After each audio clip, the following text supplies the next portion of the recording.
अथ श्रीमङ्गलाचरणम् स्वस्ति श्री गोपीनाथाय नमः। वन्दो जे हरि दुर्गपतन रही त्या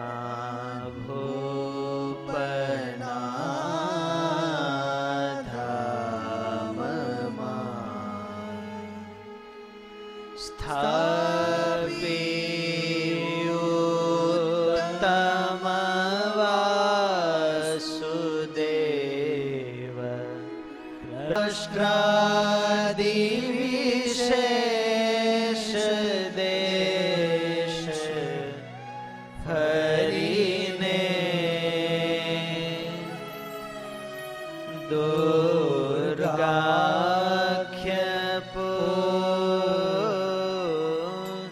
रे दुर्गा पुरना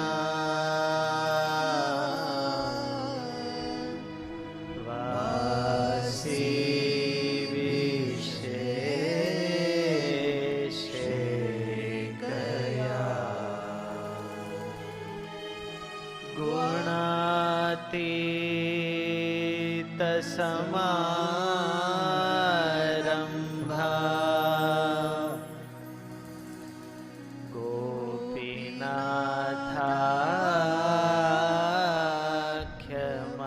गोपीनाथाख्यमध्यमा अस्माकं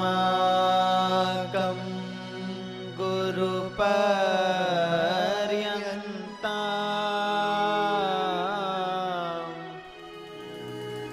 वन्दे गुरु परम्परा।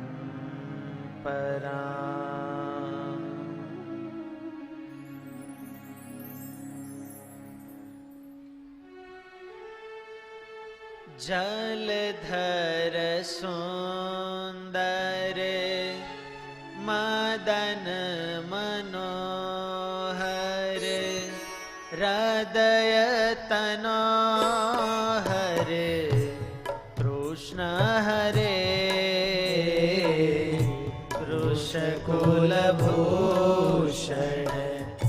दलित विदूषण दिव्य विभूषण दिव्यपते जय जय जय कर दीन दयाकर जगति दिवाकर दिव्यपते जय जय जय कर।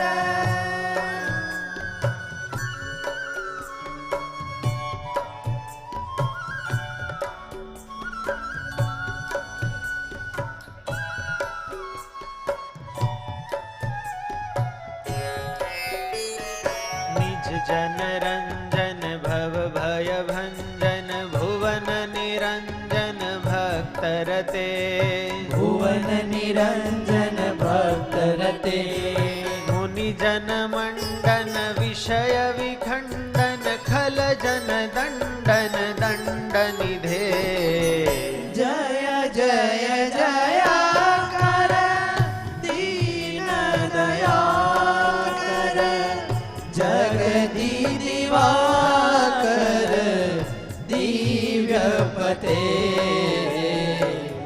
जय जय जय कर।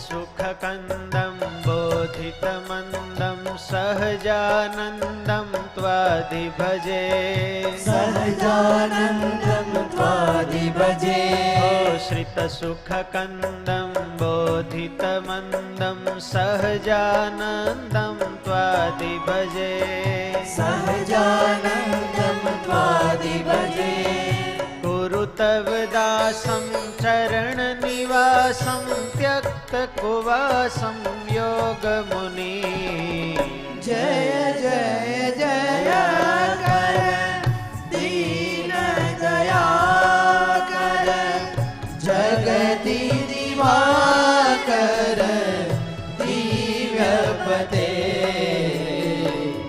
जय जय जय कर जय जय जय कर जय जय जय कर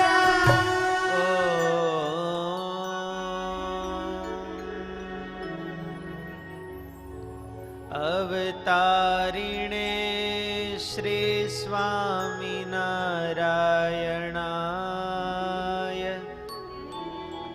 नमो नमः। ॐ सर्वकारणकारणाय सर्वप्रकाशकाय सर्वाधाराय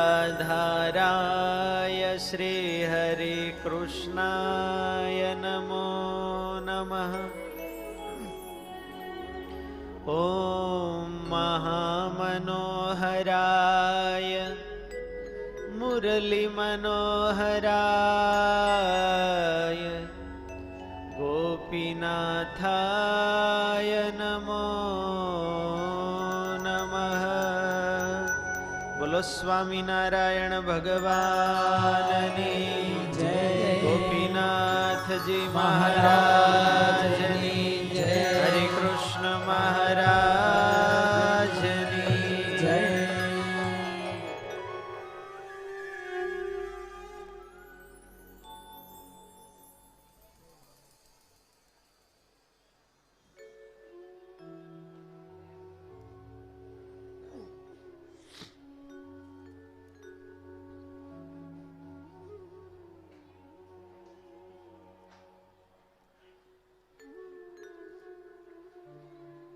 ઈષ્ટદેવ પરમ દયાળુ કરુણા વરુણાલય ભક્તવાંછા કલ્પતરુ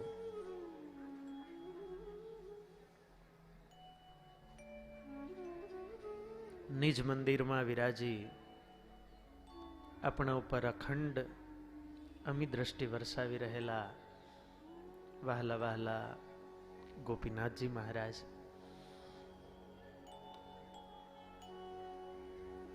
મહારાજની એ મૂર્તિને અખંડ હૃદયમાં ધારણ કરી રહેલા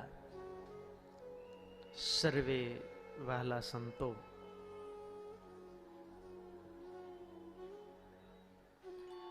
નૂતન વર્ષના નવલા દિવસોમાં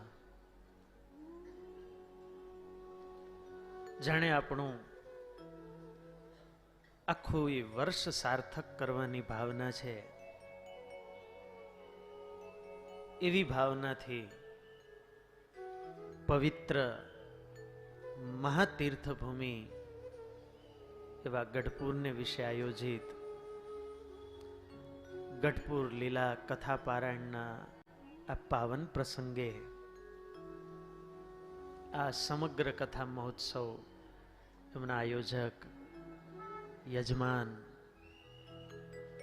અડતાળા નિવાસી સમગ્ર ગોળકિયા પરિવાર, પરમ ભક્તરાજ પોપટ દાદા, પરસોત્તમભાઈ, રસિકભાઈ, ઈશ્વરભાઈ, ઘનશ્યામભાઈ, એમનો અખોઈ પરિવાર એમના ભાવ આમંત્રણથી આ દિવ્ય કથાનું શ્રવણ કરવા માટે પધારેલા સર્વે વાલા ભક્તોને, ઘેર બેઠા પણ આ દિવ્ય કથાનો લાભ લઈ રહેલા સર્વે વાલા ભક્તોને ભાવથી જય સ્વામિનારાયણ.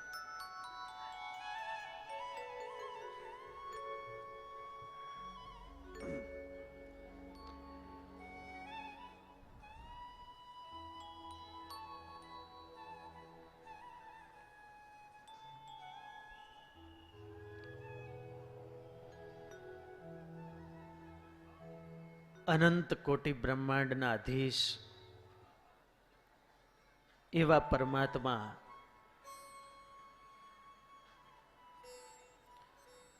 જ્યારે કોઈ ભૂમિને પોતાનું ઘર બનાવે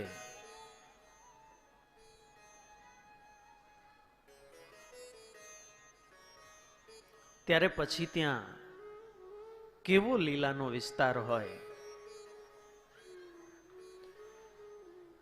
એવી દિવ્ય ગઢપુર લીલા કથા પારાયણ એનું શ્રવણ કરવા માટે વાલા ભક્તજનો આપણે બધાય ઉપસ્થિત થયા છીએ.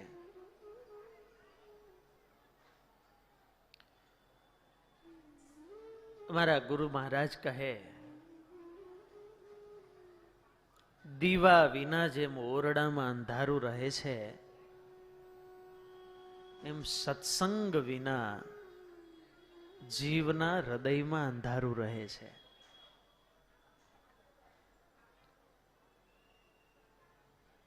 જેને જેને પોતાના અંતરમાં પ્રકાશ કરવો હોય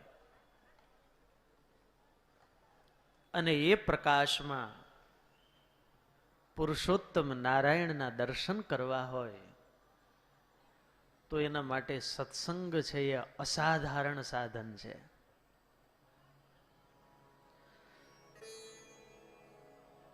જો કે અધ્યાત્મ માર્ગે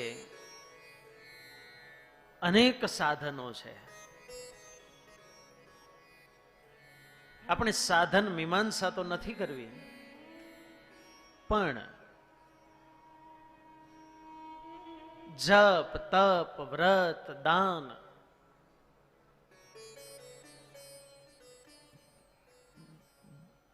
અનુષ્ઠાન કરેલો એવો ધર્મ આ એના જો પ્રમાણમાં હોય ને તો સુખદાયી છે.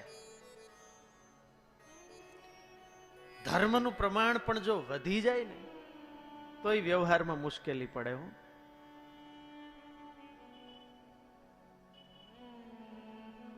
આજ ગઢડાની ભૂમિમાં એક સંત હતા, સંન્યાસી.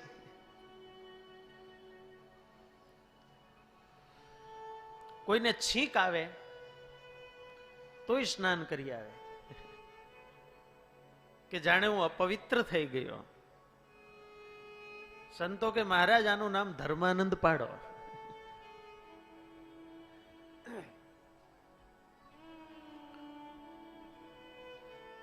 કોઈ સાધનનો અતિરેક થાય તોય ઘણીવાર એમાંથી મુશ્કેલી આવવાની સંભાવના છે. પણ એક સાધન અધ્યાત્મ માર્ગ એવું છે કે શાસ્ત્ર માત્ર એનો અતિરેક કરવાની છૂટ આપી છે. એટલું નહીં, અતિરેક કરો બીજા અન્ય સાધનો એ કે પુરુષાર્થે કરીને જે અહંકાર દ્રઢ થયો હોય તો એને ડાયલ્યુટ કરવાનું કામ પણ આ સાધન કરે છે. શું ખબર છે? સત્સંગ. પ્રેમ સે બોલો જય સ્વામિનારાયણ. ગમે એટલો એનો અતિરેક કરો એની કોઈ આડઅસર નહીં.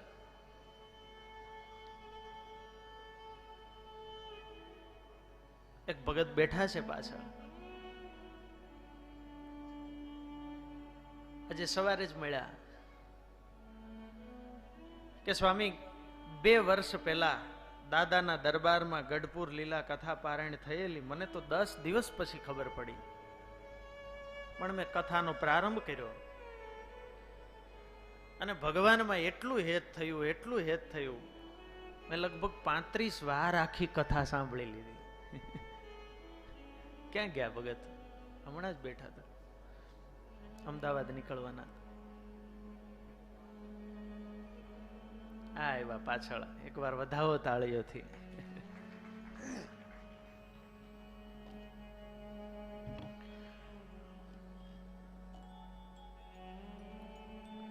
સત્સંગનો ગમે એટલો અતિરેક કરીએ, સંશયના શલ્યો નીકળવા લાગે, ભ્રાંતિના ભોગળો ઉઘડવા લાગે, ખબર પણ ન પડે સ્વભાવો દોષો બધાય નિર્મૂળ થઈ જાય. મજન ફલ પેખિય તત્કાલા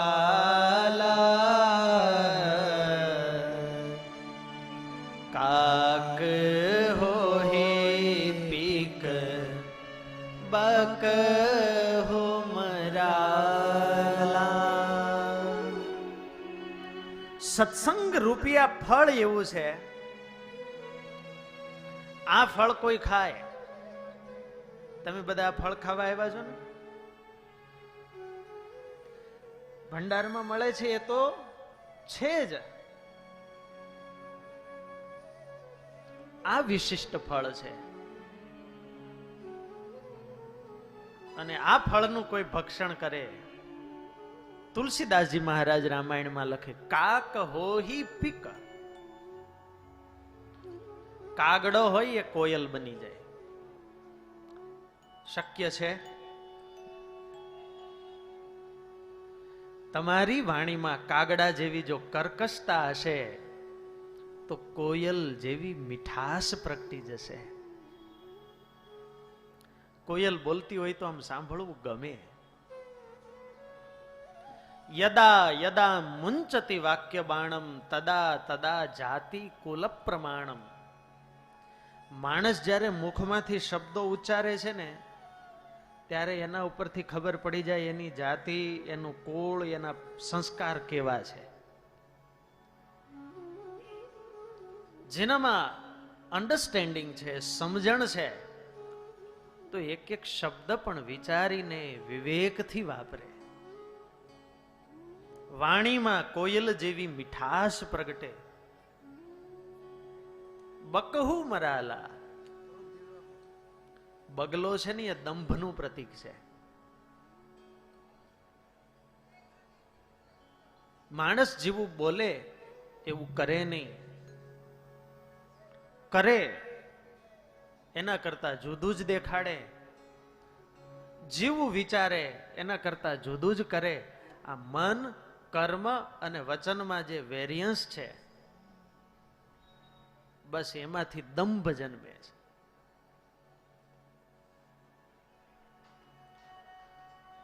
બગલા જેવો જીવનમાં દંભ હશે તો રાજહંસ જેવો વિવેક પ્રગટશે. શેનાથી? દિવ્ય સત્સંગથી. ત્યારે એમાંય વાલા ભક્તજનો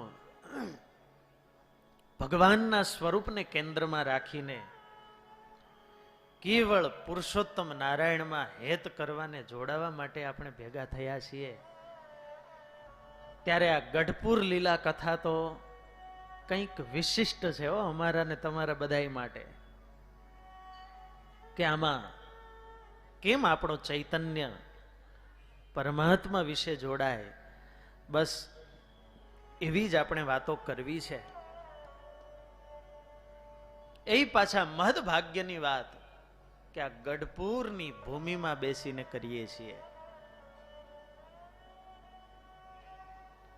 આજે પણ પરંપરાથી સંતો કહે